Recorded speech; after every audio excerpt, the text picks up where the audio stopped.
So today, Carson Wentz was traded to the Indianapolis Colts for a third-round pick this year and a conditional second-round pick for 2022.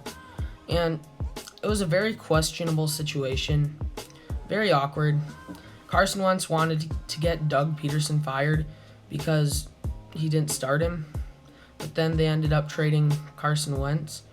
But so now the Philadelphia Eagles are stuck with this coach. The thing that's very important to me is that we build a smart football team, that we have a smart football team here. And I know we have the people in place to do that. The first part of being smart is knowing what to do. We're gonna have systems in place that are easier to learn. All right, complicated to the defense or offense that they're going against, or the special teams group they're going against, but easy for us to learn. Because when we can when we can learn our system and we can get good at our system, then our talent can take over. Less thinking equals talent take over, but we need to have systems in place, and we will have systems in place to do so.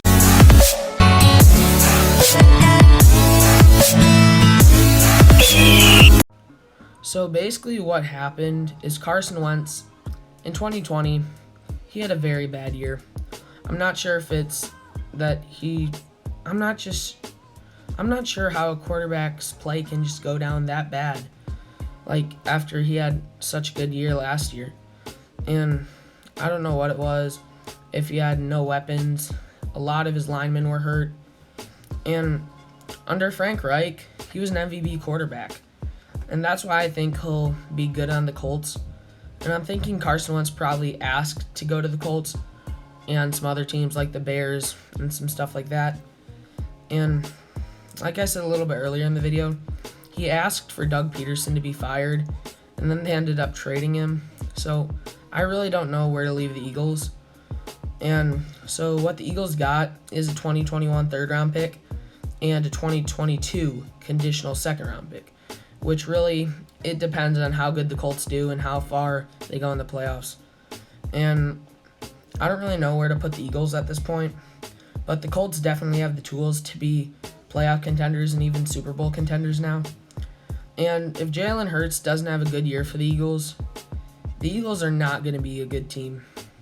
Like, I think if Jalen Hurts doesn't play good next year, they could end up having a number 1 overall pick.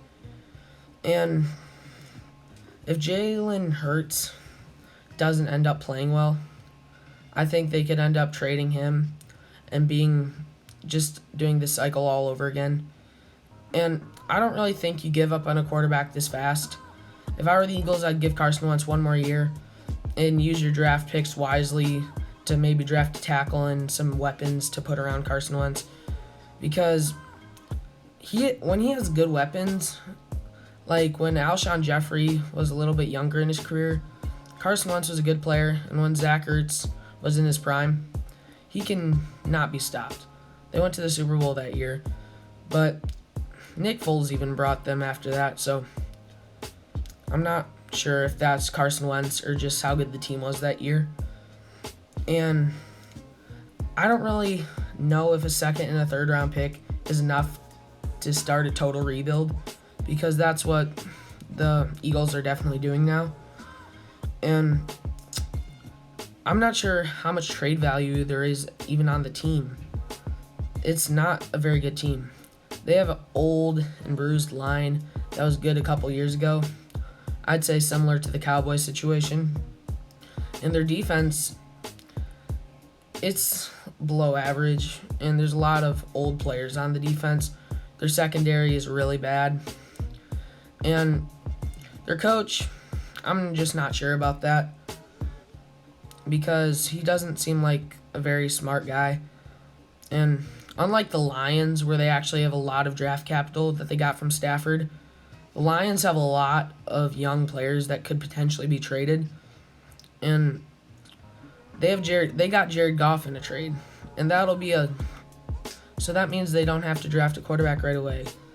So the Eagles are in a lot worse situation than the Lions, but I definitely expect the Colts to go very far in the playoffs.